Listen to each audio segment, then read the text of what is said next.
সকালে ঘুম ভাঙার সাথে সাথে মনে হলো আজকে তো আমার গাজীপুরে যাওয়ার কথা, আর এখন আছি আমি কিশোরগঞ্জ। গতকাল রাতেই কিশোরগঞ্জে এক বড় ভাইয়ের সাথে দেখা করতে আসলাম। অনেকদিন ইচ্ছা ছিল ভাইয়ের সাথে দেখা করতে কিশোরগঞ্জে আসা, তো গতকালকে হুট করে সেই ইচ্ছাটা পূরণ করলাম।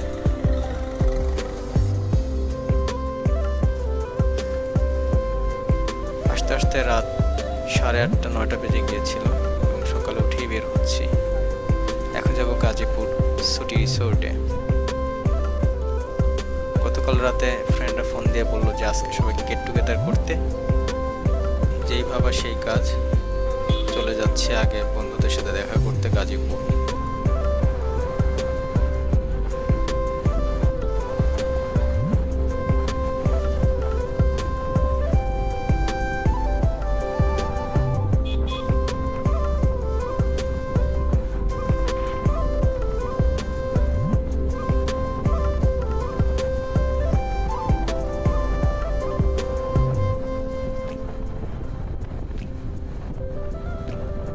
টানা 3.5-4 ঘন্টা রাইড করার পরে চলে আসে ছুটি রিসোর্ট গাজীপুর।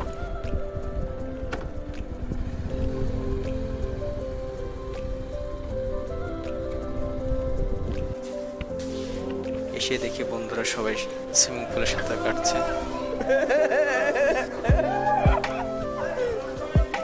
তো অনেক মজা হচ্ছিল। আমারও খুব ইচ্ছা হলো, মনে হচ্ছিল যে উপর থেকে লাফ দিয়ে ওদের মাঝে পড়ে যাই।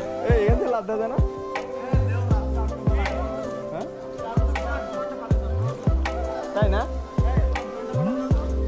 দাঁড়াও, আইতেছে। এটাই তো একটা ড্রোন, তোদের তো এখান থেকে ড্রোন হইতেছে। সময়টা খুব এনজয় করা গেল। সবাই খুব মজা করছিল পানির মধ্যে। খুব সুন্দর লাগলো তাদেরকে দেখে। কিছুক্ষণ পরে নিজারুল, কায়েস আর মাহমুদুল নিয়ে ফয়েজকে পানির মধ্যে ঢিল মেরে ফেলে দিল। ছোট থাকতে এইসব মজা করতাম, অনেক ঝাপাঝাপি লাফালাফি করলাম।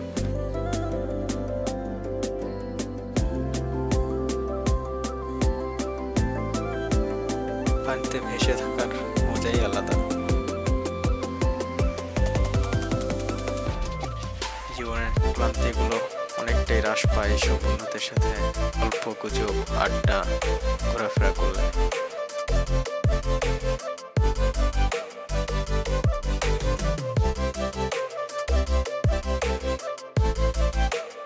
স্কুল লাইফে যখন সাঁতার প্রতিযোগিতা হতো তখন এরকম ভাবে লাফ দেওয়া শিখেছি, সেগুলোই পানি দেখলে এখনো প্র্যাকটিস করি।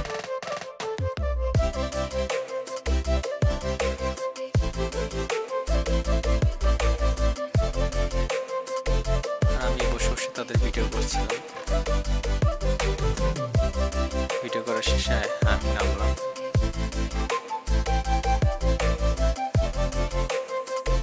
নানা বাড়িতে গেলে নদীতে গোসল করতে যেতাম সমবয়সী বন্ধুদের সাথে।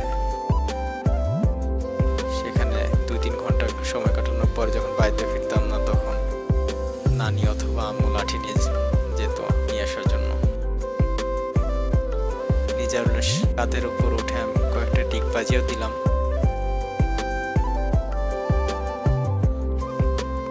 ছোট থাকতে গ্রামে চাচাতো ভাইয়ের কাঁধে উঠে এরকম পানিতে লাফালাফি করতাম।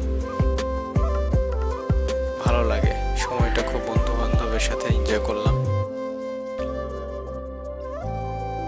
খুব এনজয় করছিলাম পানিতে।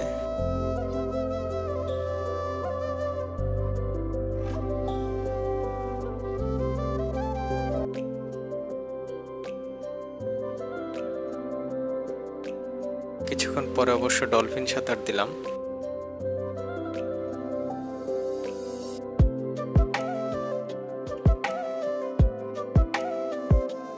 তো দিনটা খুব ভালো কাটলো।